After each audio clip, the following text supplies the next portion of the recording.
Welcome back. More Clinton connections emerging in the Russia meddling investigation. The Wall Street Journal is reporting that Robert Mueller investigator Andrew Weissmann attended Hillary Clinton's election party last November.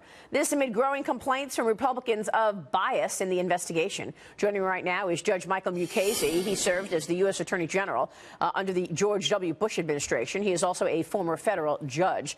Judge, it's good to see you. Good to be with you. Thank you so much for joining us this morning. So what do you make of all of this? I mean, first of all, you've got these investigators who investigated Hillary Clinton. They went to her party. They were partying up a storm together, and then he's actually interviewing her for the FBI. You've got Michael Flynn pleading guilty to lying, and yet Huma Abedin and Cheryl Mills lied to the FBI. No problem there. Is this investigation a sham? I don't think the investigation is a sham, and obviously everybody's got an opinion, a political opinion, some of them. It's perfectly fine to have political opinions, but when you start expressing them in public, if you're a public official, that gets dicey. And most people, I think, in public jobs know that. Everybody in a public job has an opinion, but not everybody in a public job goes around expressing it, and goes around expressing it in the form of attendance at rallies or making contributions. Well, it is pretty extraordinary, though, to see Mueller's team. I mean, he had to fire one of his agents. Actually, he wasn't fired. He now works in the HR division of the FBI. But he took him off of the investigation because he was found out to be sending anti-Trump texts to his girlfriend. So what do you do about a politicization of the FBI? Well, you expose it and stop it. I think that the problem with the lawyer who attended the rallies, Andrew Weissmann, is a lot deeper than just attending a party.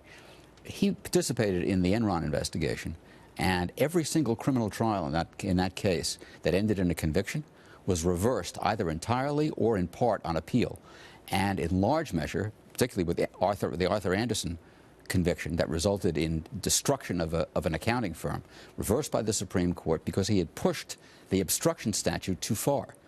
He was responsible for that. And he is, guess what, investigating a case that is alleged to involve obstruction. I don't know that I'd rely on his judgment in how far you go with the obstruction case.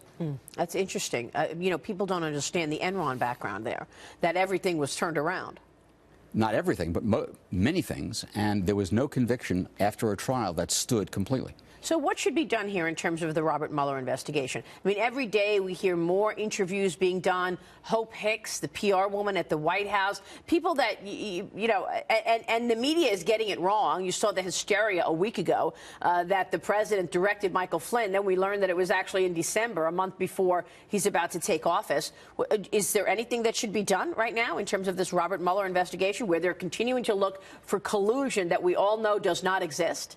I think that the best thing to do is wait for the outcome and not engage in fevered speculation about what the outcome might be. But Judge, when is the outcome?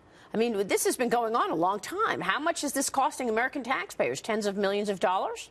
It's costing them quite a lot, but it's also costing them a lot in terms of diverted energy and attention. And I think that's, in a way, a higher price to pay in terms of our politics. So what's your whole assessment of this, then?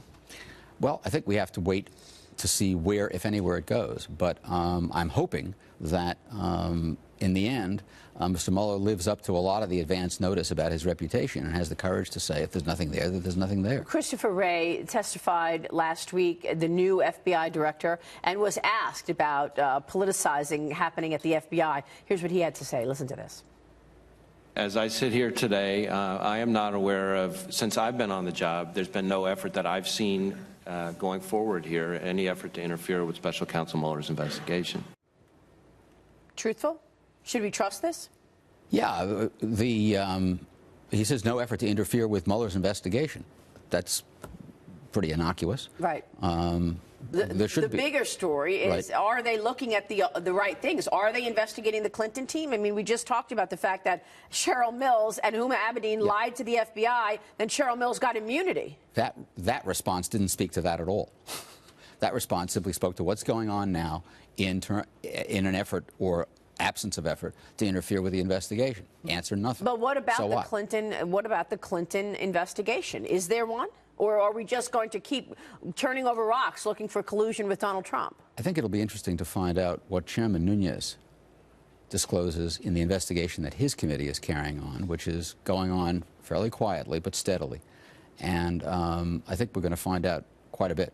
There is an effort, though, to keep that aside, keep that under wraps, keep this whole Clinton part of the investigation under wraps, frankly. And so the American people don't really understand what's happening with that. You're saying that, that investigation will yield important results. If the investigation is ongoing, it belongs under wraps. Right. Okay. But in the meantime, all we hear about is Trump and potential collusion with Russia. I understand it's all speculation. It's all speculation, and if you look at it, it's all hot air. Yeah. So, you know, you can't censor people in the media from talking about and speculating about what they want to talk about and speculate about. When would you expect news from the Nunes investigation? I don't know, but I do expect at some point that there will be news. Attorney General, it's great to see you. Good to see you. Thank you so much. AG Michael Mukasey there.